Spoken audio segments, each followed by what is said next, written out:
Bunsod pa rin ang nararanasang krisis sa enerhiya at umiiral na state of national energy emergency, nagpatupad na ng mahigpit na panuntunan ng Quezon City LGU sa mga nasasakupang barangay na magtipid sa pagkonsumo ng kuryente gayon din sa gasolina. Hindi bababa sa 10% ang nire-require ng lungsod na kailangang tipirin ng bawat barangay. Pati ang mga private sector, hinihikayat din na magpatupad ng kaparehong hakbang. Narito ang report.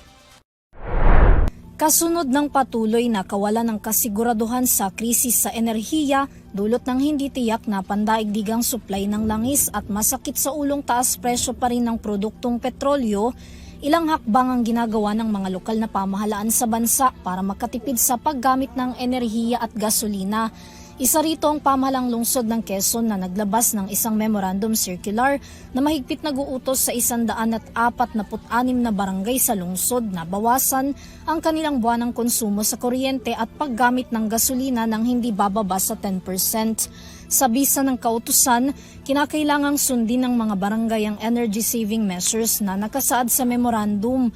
Kabilang na dito ang limitadong paggamit ng aircon na may temperatura lamang dapat na 24 degrees Celsius mula alas 9 ng umaga hanggang alas 4 ng hapon. Pagpatay ng hindi ginagamit na mga ilaw at mandatoryong pagpatay din nito tuwing alas 12 hanggang alauna ng hapon. Ang pagdadala ng mga personal appliances na hindi makakatulong sa pagtitipid ng kuryente ay hindi na rin pahihintulutan sa lahat ng pasilidad sa barangay. Ang pagsasagawa ng video conference sa halip na bumabiyahe pa ay isa rin sa mga ipinag-uutos ng lungsod sa mga kawani ng barangay.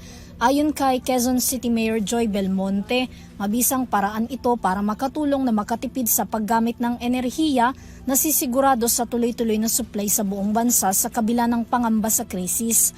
Hinikayat naman ang lahat ng mga barangay na tulungan din ang kanilang mga residenteng makatipid din gaya ng paghihimok sa mga itong gumamit ng QCity Bus Libreng Sakay at QCE Services Platform.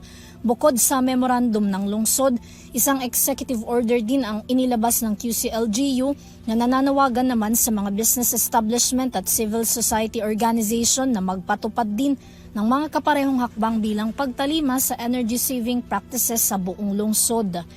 Para sa EuroTV News, Vanessa Cleofas, sumasaludo sa bawat Pilipino.